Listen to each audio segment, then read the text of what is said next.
Welcome again today to Flame of Truth. Wherever you are, anywhere in the world, I'm thrilled that you have found Flame of Truth. I was with some people yesterday and they just said, Pastor Dan, we're watching you on Flame of Truth. So it's just a gift and a blessing that you have found us today. We're starting a new series called Unashamed, and I hope that you'll stay and listen to this message, a gift before it was a commandment. But before then, I just want you to listen to this wonderful song by Lorelei Cinco. It's called Trust His Heart, and I think you'll like it.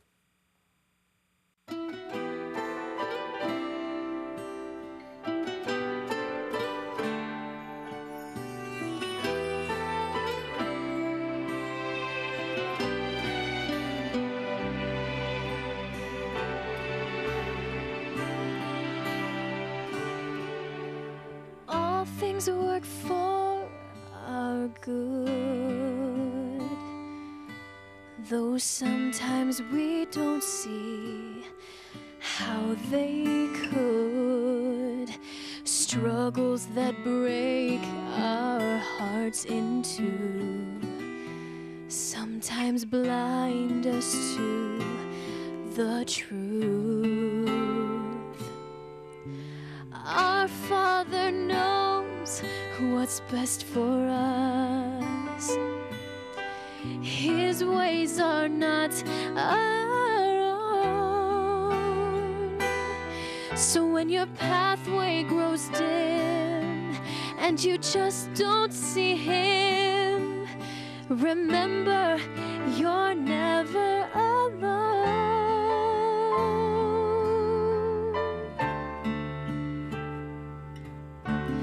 God is too wise to be mistaken.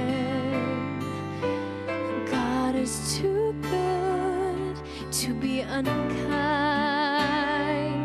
So when you don't understand, when you don't see His plan, when you can't trace His hand, trust His heart.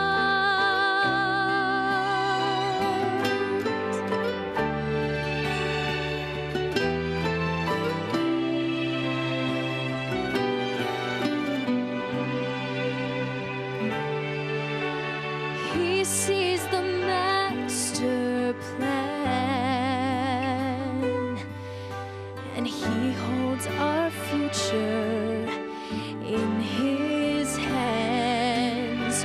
So don't live as those who have no hope. All our hope is found in Him.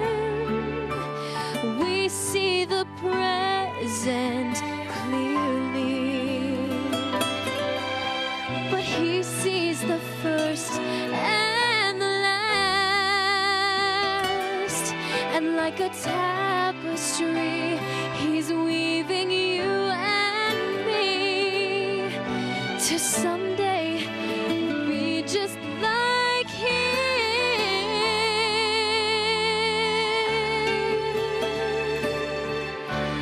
God is too wise to be mistaken.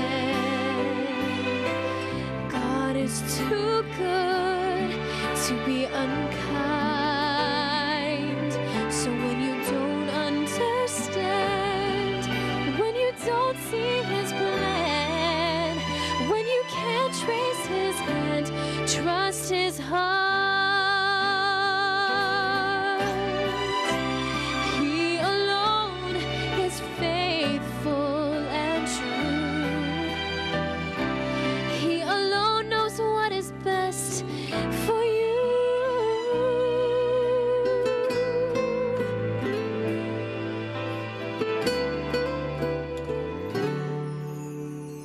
God is too wise to be mistaken. God is too good to be unkind. So when you don't understand, when you don't see His plan, when you can't trace His hand, trust His heart.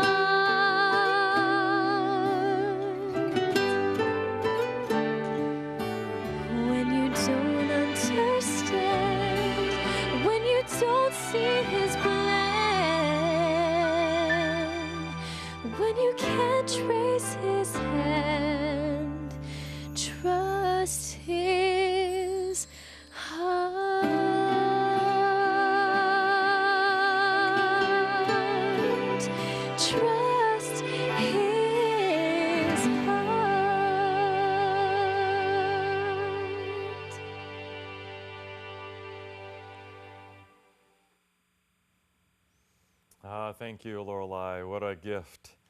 And what a great message. When you can't see it all, when you can't understand it all, just trust His heart.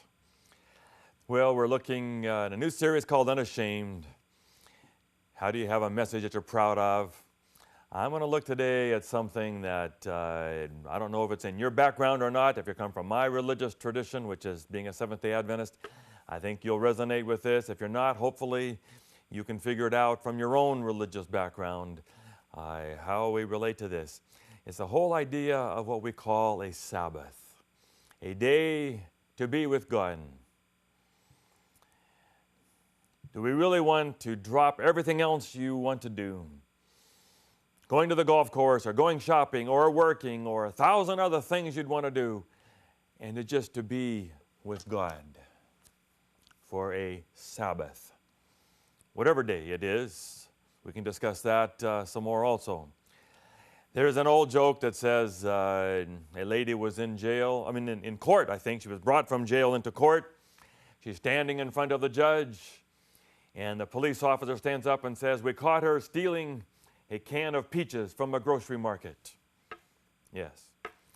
So the judge decides that she's guilty, and deciding for the sentencing, he said, "How many slices of peaches were in the can?" "Well, there were 6, Your Honor."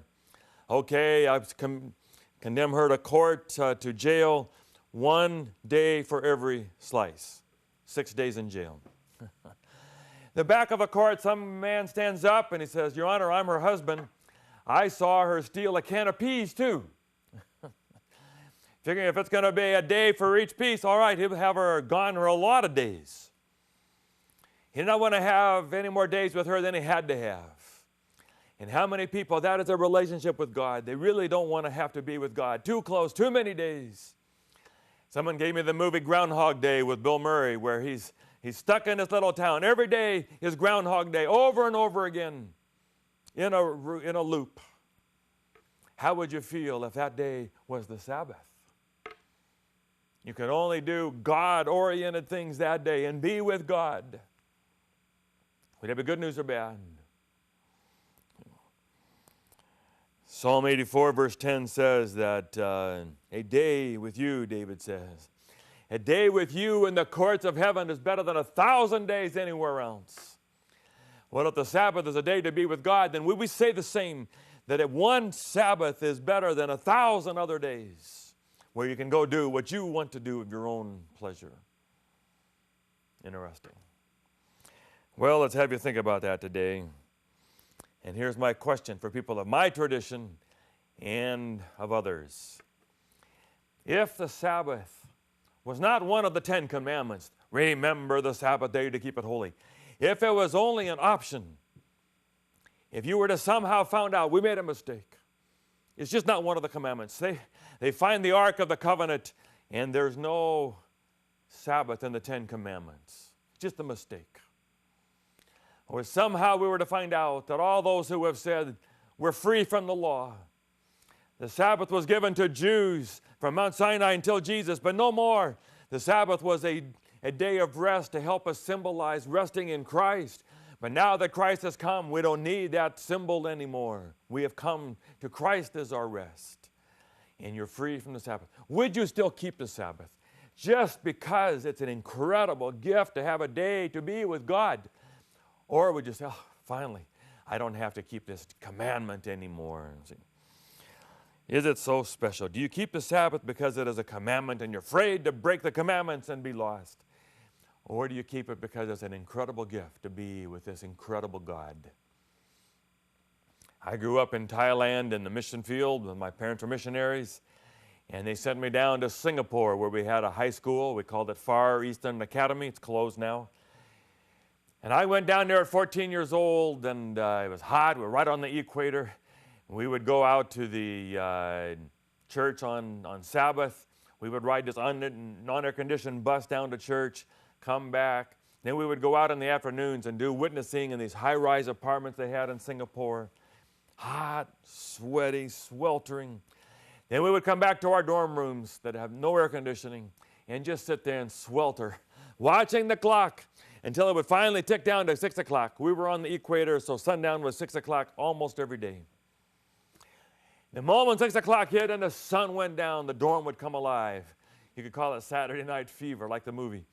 Saturday Night Fever. And pretty soon you're having showers and you're getting dressed up because there was the one night in the week we could be with our girlfriends.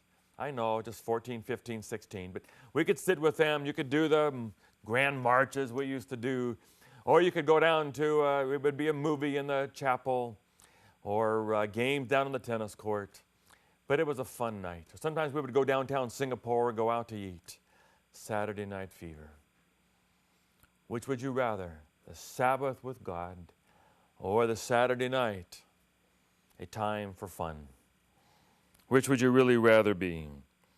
Sabbath was supposed to be so incredible, in such an awesome day, that you would keep it even if there was no commandment to make you do it. But by Jesus' time, something had gotten lost of what the Sabbath was supposed to be.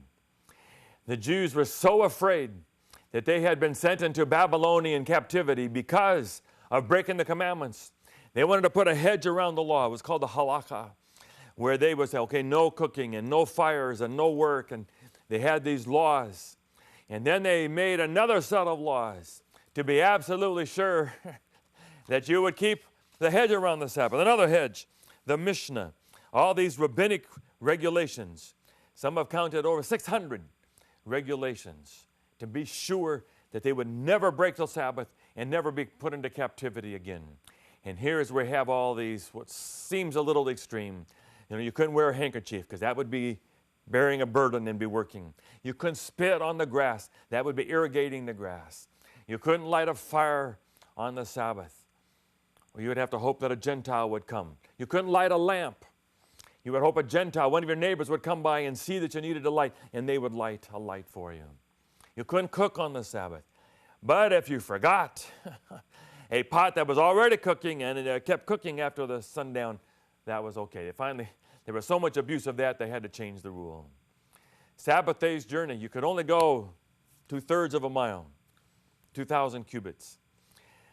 But if you went out there the day before and put a little pot of food 2,000 cubits away, that would be like a temporary extension of your house, and you could go another 2/3 of a mile after that. See, all these rules and games. Something had gotten lost of the Sabbath, what it was supposed to be. But before we mock them, we better be careful. In my own tradition, how many little rules have we made? And you know your religious tradition. Are there some rules that maybe didn't make the most sense to you when the church or your parents passed them on to you? But in our tradition on the Sabbath, we were told that you could go to the beach, you could go to the lake, but you could only wade. You could not swim. That would be too much pleasure on the Sabbath. From Isaiah 58, 13 and 14. So there was a discussion. A friend of mine, I think is also on LLBN sometimes, John Brunt, pastor close by. He in his book tells about listening to a group of college kids debate. Where is the line between wading and swimming? And they finally decided about the knees. Below the knees, that's wading. Above the knees, that's swimming, and you couldn't do that. Or Heritage Singers Concert. We don't buy or sell on the Sabbath, but they could tell you about the special deal they had today if you buy 3 CDs for so much. Or one of my friends, Sam Bakayoko, used to let you know about his books. But there would be no transaction of money. You would just sign a form that you would promise to pay or put it on your credit card on the Sabbath. It would be okay to go out and skip rocks on the lake. Or maybe throw a frisbee at the beach, but not okay to shoot baskets in a hoop on the Sabbath. It'd be okay to go through the flowers at the Huntington Gardens, but not okay as a scuba diver to go down and see fish and coral underneath the sea. Do these rules make sense? What do you think? You could read the National Geographic on the Sabbath, but not the newspaper, and certainly not the sports pages, and get the scores. You can sit on a lawn chair at the beach, but not sit on a surfboard out there in the ocean. You can walk on a grassy field, but you couldn't walk on a golf course and play the game. You could watch LLBN, but not watch CNN on the Sabbath. We have our own rules. I've grown up in a tradition that you did not go out to eat often on the Sabbath. And so we would have our big church gatherings, what we call general conference sessions, where the whole world church would come from all over the world to a city. Thousands. We're going to have it again in Atlanta here in a few months. But I watched this. They would line up on Thursday afternoon to buy a ticket where they could buy a meal and eat a meal at the Superdome in New Orleans, 1985. So that they would not have to go out into the public and eat in the restaurants on Sabbath. Not many did. But I watched as I sat up there on the bleachers on the high levels of the Superdome. By the time the sermon went a little long. By the time the sermon was finished, there were 10,000 people, 8 or 10 wide, all the way around from the doors of the dining room, all the way around the perimeter of Superdome, and inside the Superdome, long lines with security guards shouting with bullhorns. And I watched as they were having the closing prayer. There were hundreds streaming to get into line so they wouldn't have to wait longer than necessary to get into the meal. But they didn't want to break the Sabbath. They would ignore the sermon or the prayer, but they wouldn't break the Sabbath. And of course, 100 or 200 Adventists had to work in a sweatshop back in the back in order to feed the 10,000 so they wouldn't have to break it. Oh, this is difficult. Is that really what Jesus meant, to keep this day holy? And there's a story, I don't know if it's really true, but it's what came to me, that there was a businessman on his way early Saturday morning to town. He had a very important meeting, but he runs out of gas and he comes coasting into a gas station, so thankful, but there's no one around. He finally goes to the house next door, hoping that's the owner. Sure enough. And he says, I'm on my way to a business appointment. It's so important, but I run out of gas. Could I just get a little? And they said, no, sorry, we're Seventh-day Adventists. This is our Sabbath, and we don't sell gas on the Sabbath. And closed the door. Somehow some people have lost the spirit of the Sabbath, this day to be with God, to bring life to everyone. Sabbath is supposed to be a delight. Isaiah says, call the Sabbath a delight. Should have been a gift. Satan hates God. Satan doesn't care how he gets people away from God. He doesn't care if you ignore the Sabbath, reject the Sabbath, change the Sabbath to another day, or break the Sabbath, or get bored by the Sabbath, or keep it in order to be saved. All he cares about is he can pull you away from truly being with God on this day. Doesn't matter how he does it. It was supposed to be a gift. The Jews somewhere had lost the spirit of it. It was supposed to be a day to be with God, to restore your life with God, to recalibrate your life of what's really important, to be with the people that are most important, to be a spiritual person again. Realize it is your spiritual side that is the most important. It was a day to restore your soul to be with God. Something happened. It's supposed to be a day to be with God. I've had a parable I've used many times around the world. Had a Ferrari in my church the other day as we told this story. There was a young boy. He was just average. Nothing special. But when it came time for the prom, the most beautiful, gorgeous girl in the school chose him to take her to the prom. Everyone wanted her. She was a cheerleader. She was smart. She was bright. She was Christian. Chose him. But he said, I live 50 miles outside of town. I don't have a car. I go on the school bus. We don't have a car. I can come pick you up after school. That night, her father owned a Ferrari dealership in town. And he called the boy up and said, I want you to take my girl. You're the one she chose. I'll give you a Ferrari. You drive a Ferrari. Oh, how he loved that Ferrari. He raced all over town. Every day he's racing his friends, meeting at red lights and taking off, showing off his car. One night he's racing around when he realized tonight was the prom. How could I forget? The father gave me the car in order to take his daughter to the prom. How could I forget? Raced home, took a shower, got dressed, 100 miles an hour, raced down to town. Went to the girl's house. She's already gone. He goes to the gymnasium where the dance is happening. And he looks in the windows. And there, the most beautiful girl of school, who was to go with him, is dancing with his best friend. How could I have been so foolish? The purpose of the car was to be with the girl. They graduate. They go all to different colleges. After 4 years, he gets a wedding announcement. She's marrying his best friend. He goes to the wedding. She's gorgeous. He stands in line at the reception watching. She's so alive. She's glowing. He gets right in front of her. She looks up and realizes who it is. She reaches up and kisses him, and then she whispers in his ear, "It was supposed to be you."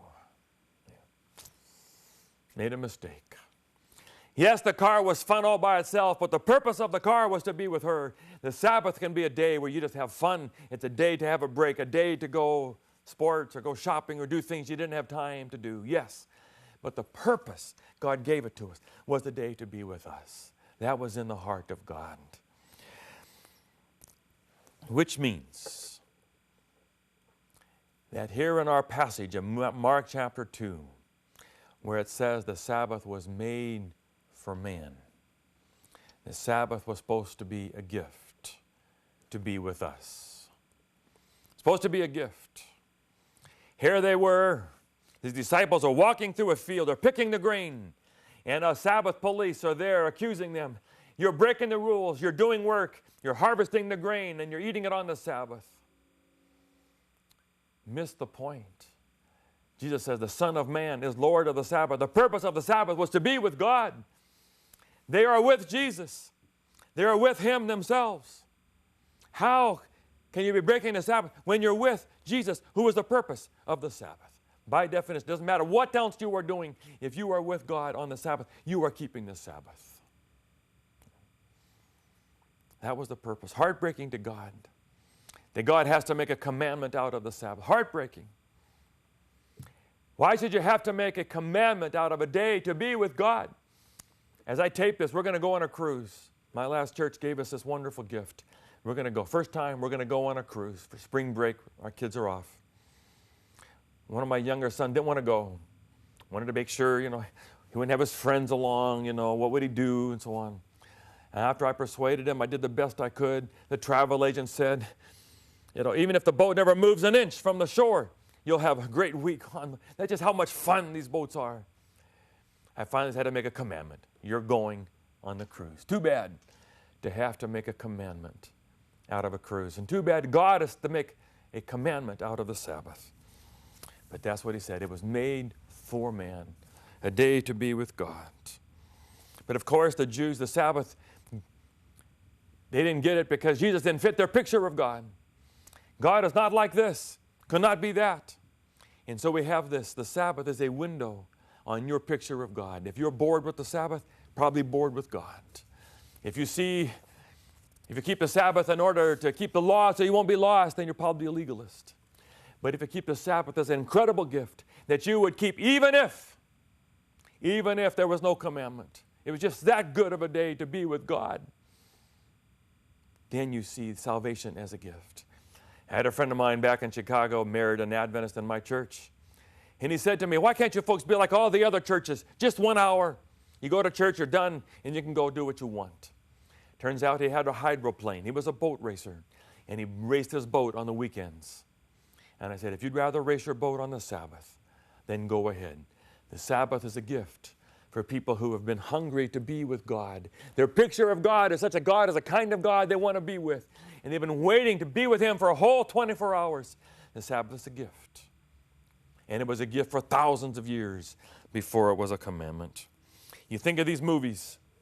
I'm not an expert on all the romance movies, but you think about You've Got Mail or Sleepless in Seattle, these movies where Meg Ryan and Tom Hanks, and there's always a few moments in the movie where you're not sure they're going to get together.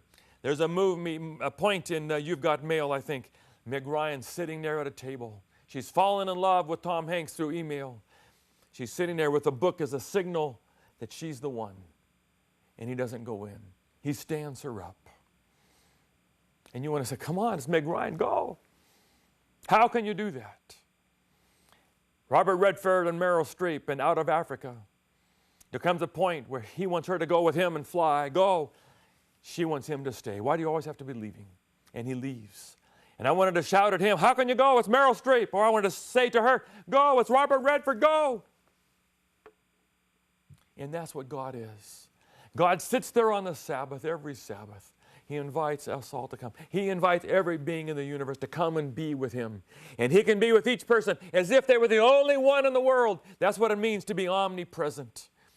And anybody that doesn't show up, it's heartbreaking to God. That's the Sabbath, a day to be with God as a gift before it was a commandment. God is a God. Some people argue whether God is in time or not. Is God sort of apart from time and all is the same, or is God in time with us? And I would say He's made us in His image. God cares about time. Why would He care about a Sabbath to be with Him if He didn't care about time? He's in time. He's made us to be with Him. He's hungry to be with us. So I just encourage you to go and not be bored by God. Go and do what you have to do to get a picture of God, that God wants to be with you. And that God is a kind of God that you want to be with. All the way through, the Bible is party. Prodigal son, you come home, there's a party. Matthew 25, the bridegroom, there's a party. Church is to be a party. The Sabbath is to be a party. Heaven is to be a party. To be with God is like a party. Don't miss it. Don't miss this incredible day. The Sabbath was made for man. It's a great day to be with God. And we just think it honors God to keep Him, worship Him on this very day that He set aside, that He invites us to be with Him. It's a gift. God bless you.